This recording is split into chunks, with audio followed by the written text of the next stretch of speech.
2026 मध्ये देशात अनेक महत्त्वाच्या राज्यात विधानसभेच्या निवडणुका पार पडतात. यामध्ये आसाम, पश्चिम बंगाल, तामिळनाडू, केरळ या राज्यांमध्ये आणि पुदुच्चेरी या केंद्रशासित प्रदेशात विधानसभा निवडणुका पार पडणार आहेत.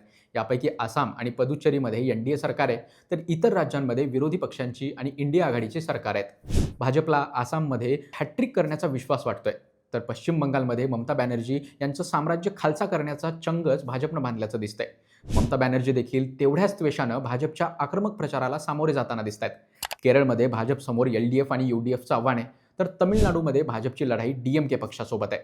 भाजपसाठी जेवढं कडवं आव्हान पश्चिम बंगालमध्ये, कदाचित तेवढंच किंवा त्याहूनही जास्त कडवं आव्हान तमिळनाडूमध्ये द्रविड मुनेत्र कळगम अर्थात डीएमके समोरचं आहे. अवघ्या 2 महिन्यांवर येऊन ठेपलेल्या विधानसभा निवडणुकांमुळे दक्षिण भारताचा हा बालेकिल्ला काबीज करण्यासाठी भारतीय जनता पक्ष आणि मुख्य विरोधी पक्ष असलेल्या एआयएडीएमकेनं कंबर कसली आहे. भाजपचे निवडणूक रणनीतिकार आणि केंद्रीय गृहमंत्री अमित शहा यांनी डीएमकेच्या विरोधात सर्व पक्षांची मोड बांधून एनडीए अधिक प्रबळ करण्याचा मास्टर प्लॅन तयार केला आहे. या व्हिडिओतून आपण तमिळनाडूमध्ये सुरू असलेल्या याच मोर्चाबांधणीबद्दल जाणून घेणार आहोत. एनडीएच्या या मोर्चाबांधणीत नक्की कोण कोण सहभागी होत आहे आणि का होत आहे? याच एनडीए आघाडीला खरंच काही फायदा होईल का? या सगळ्या प्रश्नांची उत्तरं जाणून घेऊयात या व्हिडिओतून. नमस्कार, मी निखिल आणि तुम्ही पाहताय द पॉलिटिक्स.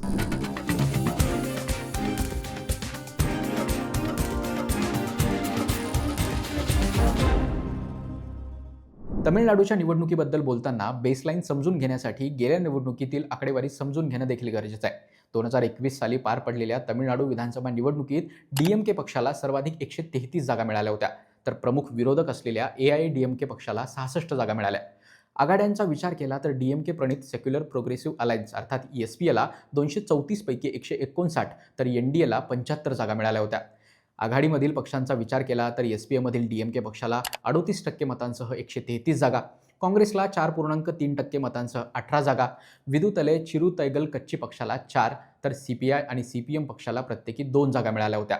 दुसऱ्या बाजूला एनडीएमधील घटक पक्षांचा विचार केला तर एआयएडीएमके पक्षाला 33.5% मतांसह 66 जागा, भाजपला 2.6% मतांसह 4 जागा आणि पीएमके अर्थात पट्टाळी मक्कल कच्ची पक्षाला 4% मतांसह 5 जागा मिळाल्या होत्या. आता दोन्ही आघाड्यांची मतं पाहिली तर एसपीएला 45.7% मतं, तर एनडीएला 40% मतं मिळाली होती. जवळपास 6%चा फरक दोन्ही आघाड्यांमध्ये होता.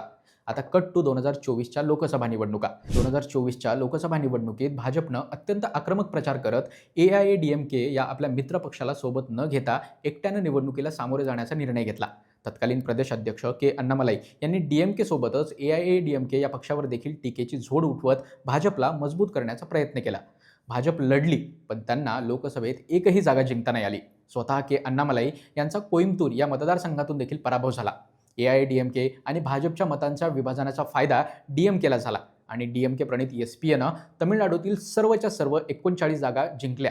मतांची टक्केवारी पाहिली तर पुन्हा 2021च्या विधानसभा निवडणुकीप्रमाणे इंडिया आघाडीला 47%, तर एकमेकांच्या विरोधात लढलेल्या एनडीए आणि एआयएडीएमकेला प्रत्येकी 16% आणि 20% मतं मिळाली. आता लोकसभा निवडणुकीची आकडेवारी पाहिली तर असं वाटू शकतं की इंडिया आघाडीला येणाऱ्या विधानसभा निवडणुकीत स्पष्ट आघाडी आहे. पण भाजप आणि एआयएडीएमकेच्या नेत्यांनी काळाची गरज ओळखून पुन्हा एकदा तमिळनाडूत एकत्र येऊन लढण्याच्या दिशेनं वाटचाल सुरू केली आणि हळूहळू या आघाडीमध्ये तमिळनाडूतील सर्व छोट्या मोठ्या पक्षांना जोडून डीएमकेच्या विरोधात एक मोठी रेनबो अलायन्स तयार करण्याचा प्रयत्न अमित शहा करताना दिसत आहेत. तर जो कोणी डीएमकेचा विरोधक असेल त्याला एनडीए आघाडीत सामावून घेण्याचा प्रयत्न अमित शहा करतात. त्याचीच एक कडी म्हणजे नुकताच टीटीव्ही दिनकरन यांच्या अम्मा मक्कल मुनेत्र कळघम याच्या पक्षाचा एनडीएमध्ये झालेला प्रवेश. याशिवाय जॉन पांडियन यांचा तमिळगा मक्कल मुनेत्र कळघम, एस षण्मुगम यांचा न्यू जस्टिस पार्टी, जगनमूर्ती यांचा पुराची भरथम कच्ची हे सगळे पक्ष आता एनडीएच्या भाग झालेले आहेत. पण या सगळ्यांमध्ये दिनकरन यांचा अम्मा मक्कल मुनेत्र कळघम हा पक्ष एनडीएमध्ये सहभागी होणं निवडणुकीत टर्निंग पॉईंट मानला जात आहे. आता असं का? तर त्यासाठी आपल्याला 2021च्या निवडणुकीत जी आकडेवारी समोर आली होती त्यावर एकदा नजर टाकावी लागेल.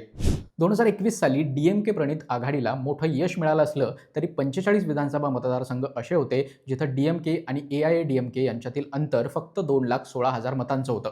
आणि इतक्या कट्टुकट लढतीत दिनकरन यांच्या अम्मा मक्कल मुनेत्र कळघम पक्षानं तब्बल 21 लाख मतं घेतली होती, जी मतं एआयएडीएमकेची मानली जातात.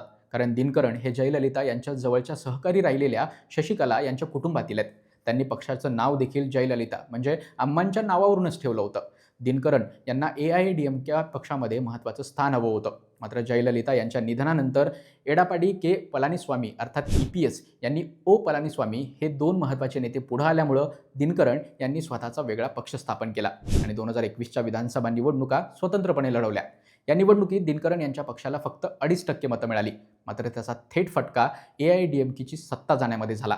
त्यामुळे दिनकरन यांनी NDA आघाडीमध्ये सहभागी होणं हे AIADMK आणि भाजपच्या दृष्टीने महत्त्वाचं असण्याचं दुसरं अजून एक कारण आहे, ते म्हणजे दक्षिण तामिळनाडूतील काही पॉकेट्समध्ये त्यांची मतं केंद्रित आहेत. 2021च्या विधानसभेत 14 मतदारसंघात त्यांनी 10% पेक्षा जास्त मतं घेतली होती, तर 31 मतदारसंघात 10,000 पेक्षा जास्त मतं घेतली होती. यामुळं NDAच्या उमेदवारांचा 20 जागांवर पराभव झाला होता. त्यामुळं क्लोज फाईटमध्ये दिनकरन यांची ही मतं अत्यंत महत्त्वाची ठरतील असा विश्लेषकांचा दावा आहे. याशिवाय दिनकरन हे तमिळनाडूतील थेवर समाजातून येतात. AIADMKचे प्रमुख EPS असू देत की भाजपचे अण्णामलाई हे दोघंही गौडार समाजातून येतात. थेवर समाजातील कोणतेही मोठे नेतृत्व NDAमध्ये नव्हतं. थेवर समाज हा AIADMKचा समर्थक राहिलाय. मात्र दिनकरन यांच्या बाहेर पडण्यामुळं हा समाज AIADMK पासून दुरावला होता. मात्र आता दिनकरन NDAमध्ये आल्यामुळं हा समाज पुन्हा एकदा NDAच्या बाजूनं झुकण्याची शक्यता व्यक्त केली जाते. दिनकरन आणि इतर छोट्या पक्षांच्या आघाडीमुळं NDA आणि इंडिया आघाडी आता यांच्यातील जे अंतर आहे ते कमी झाल्याचं बोललं जातंय. अशा स्थितीत तमिळनाडूच्या राजकारणात निर्णायक ठरू शकतो तो म्हणजे विजय फॅक्टर.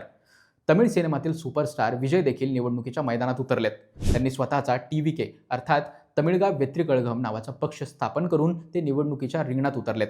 तरुण मतदारांमध्ये विजय यांची प्रचंड लोकप्रियता आहे. विविध अंतर्गत सर्वेक्षणानुसार त्यांना 20 ते 26% मतं मिळू शकतात असा देखील अंदाज आहे. मात्र त्यांची लोकप्रियता मतदानामध्ये परावर्तित होईल का हा देखील कळीचा मुद्दा आहे. तमिळनाडूच्या राजकारणात आणि एकूणच दाक्षिणात्य राजकारणात अभिनेते आणि अभिनेत्रींनी राजकीय मैदानं गाजवलेली आहेत. मात्र अनेक जण अपयशी ठरल्याचे देखील आपण पाहिलेलं आहे. आता विजय कोणत्या गटात राहतात यावरून तमिळनाडूच्या या निवडणुकीचा निकाल ठरण्याची शक्यता आहे. विजय यांनी DMK हा आपला राजकीय शत्रू आहे, तर भाजप हा आपला सांस्कृतिक शत्रू असल्याचं जाहीर केलंय. त्यामुळे ते नक्की कोणाची मतं कापतील हे पाहणं देखील महत्त्वाचं असणार आहे. विजय यांची वाढती लोकप्रियता आणि DMK आघाडीत सातत्यानं कमी जागा मिळत असल्याचा मुद्दा पुढे करून काँग्रेस देखील विजय यांच्यासोबत जाण्याची चर्चा करत असल्याचं बोललं जात होतं. मात्र आता काँग्रेस DMK सोबतच लढणार असल्याचं त्यांनी स्पष्ट केलंय.